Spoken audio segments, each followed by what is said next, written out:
मैं हूं मधुर और आप देख रहे हैं अपना कानपुर।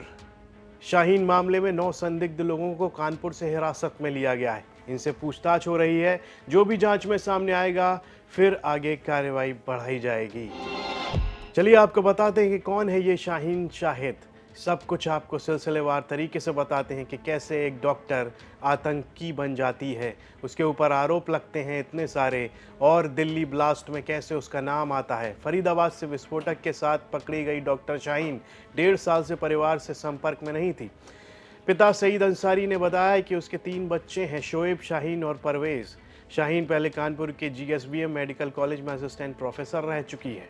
साल 2013 में शाहीन ने बिना नोटिस दिए नौकरी छोड़ दी थी। शादी उसने फिर महाराष्ट्र के जफर हयात से हुई थी, लेकिन 2015 में विवाद की वजह से वो अलग हो गई। 2015 में ही उसने अपने पति से तलाक ले लिया था। फिर 2021 में मेडिकल कॉलेज में अनुपस्थिति के चलते उसे बर्खास्त कर दिया गया था। नौकरी छोड़ने के बाद शाहीन फरीदाबाद चली गई और वहीं डॉक्टर मुजम्मिल के संपर्क में आ गई। मुजम्मिल ने शाहीन को अल फलाह यूनिवर्सिटी से भी जोड़ा था।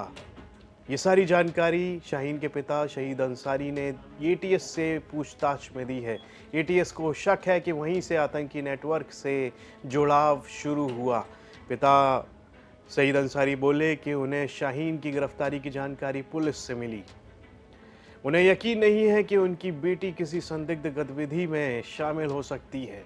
हाल ही में एटीएस ने शाहीन के भाई परवेज के घर आईआईएम रोड लखनऊ पर छापा मारा था। घर से लैपटॉप, मोबाइल और हार्ड डिस्क जब्त की गई। घर पर ताला लगा मिला। टीम ने उसे तोड़कर तलाशी ली।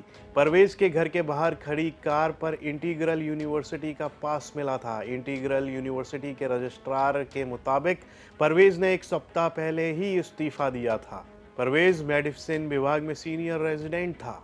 इस्तीफे की वजह उसने उस दौरान बताई थी। व्यक्तिगत कारणों से वो छोड़ रहा है, तो उसका इस्तीफा मंजूर भी कर लिया गया था। मुजम्मिल की कार से AK-47 बरामद हुई। पूछताछ में शाहीन का नाम सामने आया था। जांच में ये भी सामने आया था कि शाहीन परवेज के संपर्क में थी। एटीएस और जम्मू कश्मीर पुलिस ने परवेज के ठिकानों की 4 घंटे तक तलाशी ली। उसके बाद में काफ़ी कुछ चीज़ें सामने आई। परवेज अपने साथियों के पकड़े जाने की भनक पाकर फरार हो गया, जिसके बाद एटीएस ने उसे हिरासत में लिया था।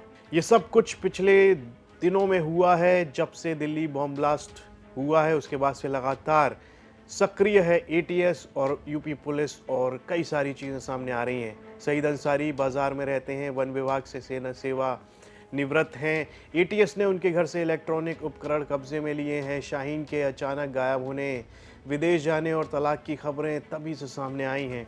ये सारी जानकारी एटीएस की पूछताछ में शहीद अंसारी ने दी है। अल फतेह यूनिवर्सिटी के बिल्डिंग नंबर 17 के रूम 13 से साजिश रचने के भी सबूत मिले हैं।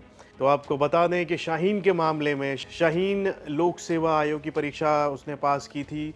उसके बाद में वो लगभग काफ़ी समय तक कानपुर में भी रही थी, और कानपुर से जुड़े हुए एटीएस ने उसमें से लगभग 9 लोगों को हिरासत में लिया गया है।